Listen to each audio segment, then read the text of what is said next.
RIGS Ventures West Africa was started in Nigeria in 1998 to produce agricultural bags for local sales and later for export to Benin and Ivory Coast. With financial support from the Nigerian Export-Import Bank, RIGS have now expanded their capacity and their product range to include cement and industrial bags as well. Because the supply gap is huge, the company is currently still catering to local demand, but plans to commence exporting to neighboring West and Central African countries in the near future. I imported the first set of machinery from China. Unfortunately, I realized that the technology is not good enough. I therefore decided to look for some machineries from the West.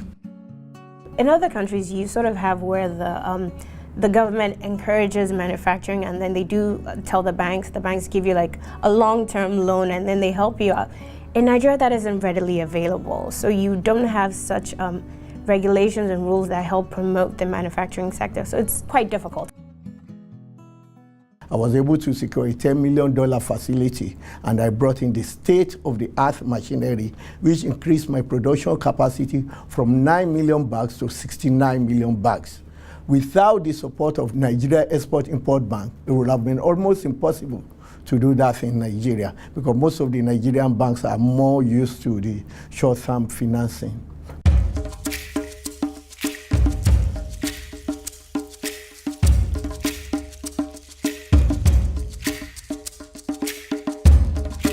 Nigerian Export-Import Bank is government trade policy bank that is mandated to help the government diversify its investments from oil to non-oil. So Nexim chose to concentrate in what we call the mass sectors of the Nigerian economy, namely this: manufacturing for export, agri-processing for export, solid minerals extraction for export, and provision of services. RIGS is actually a company that is devoted to production of polypropylene bags. I think the main challenge would be power, the issue of power in Nigeria. Power instability, so that the cost of actually producing your own power, like running generators, is astronomically high. For example, in my factory right now, the public power supply is the backup. The main power supply is from the generators, which are run at very, very huge cost. Apart from that, there is also the dearth of skilled manpower. When I say skilled manpower, we have a lot of people that are educated here, but they do not have the technological know-how. There is also the issue of multiple taxation, and lastly, the issue of sourcing funds.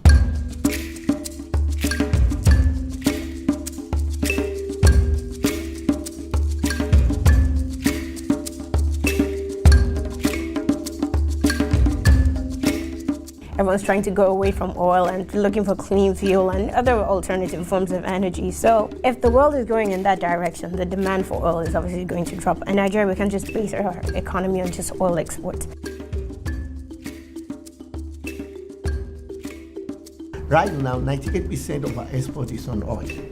You can only create jobs by getting into the risk sectors of the economy. Like what I'm doing, I'm employing about 500 people. Most people in oil exports, they are in much higher volume, yet they are not employing people. And we need to diversify this economy.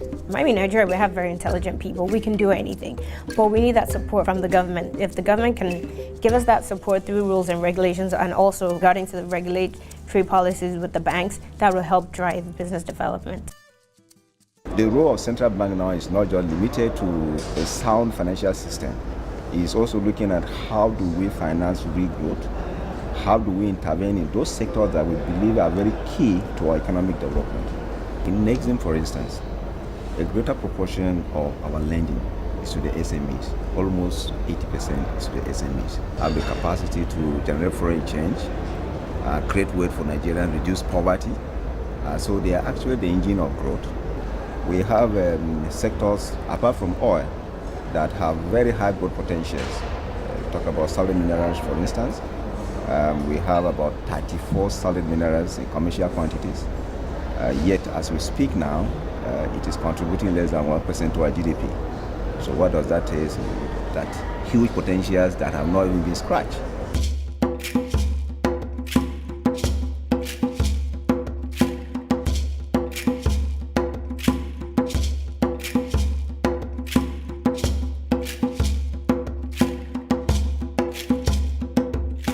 I started from the quarry by operating the quarry. We are involved in the dimension stone business where we are processing granite into building finishes.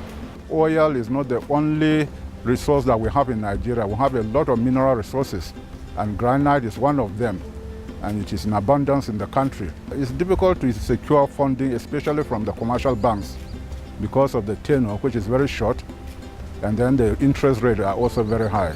We have received Nexim facilities on several occasions. The tenure is longer, and also the interest rate is a single-digit interest rate. Nexim funded our expansion program, which involves a new block cutter, edge polishing machine, and the crane.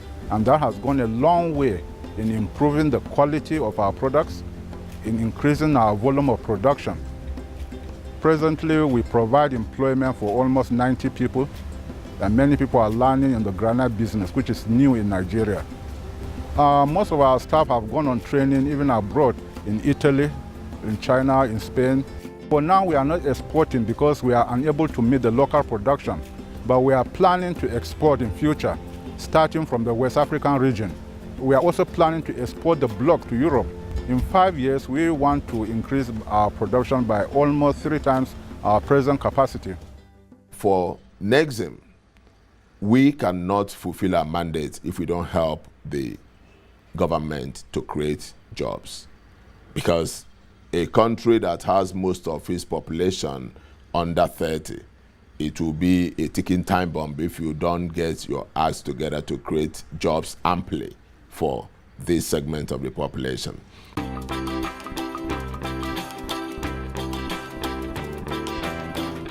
Benno Hotels is entirely owned by the state government. Luxurium's role is to manage the hotel most effectively for the state government. Nexim contributed around $400,000 to the renovation of the state-owned Bennu hotels, which started in 2012. Once the facilities upgrade is complete, many local jobs will be created for unemployed youth, and these new staff members will attend hospitality training courses.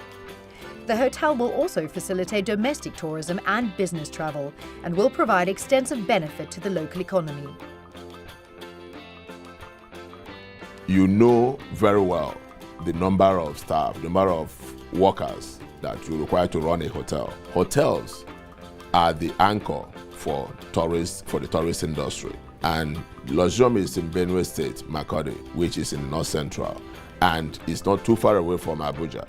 We have the challenges of non-availability of power supply, because companies have to rely entirely on their generator and the cost of diesel. And also, another challenge is that we don't have internet services in most of the hotels in the country. And then, most of the tourist attractions are not being developed. Government should encourage these industries to grow and not impose so many taxes on them. The commercial orientation is not the main reason we are in business. We are in business to build, to help grow the SMEs. And then they become very attractive to commercial banks if they still need to be taking facilities. Now, this is a revolving kind of scheme. We are trying to ensure that we are not just in business for today, but we are setting up very strong bridges for people to cross into the future.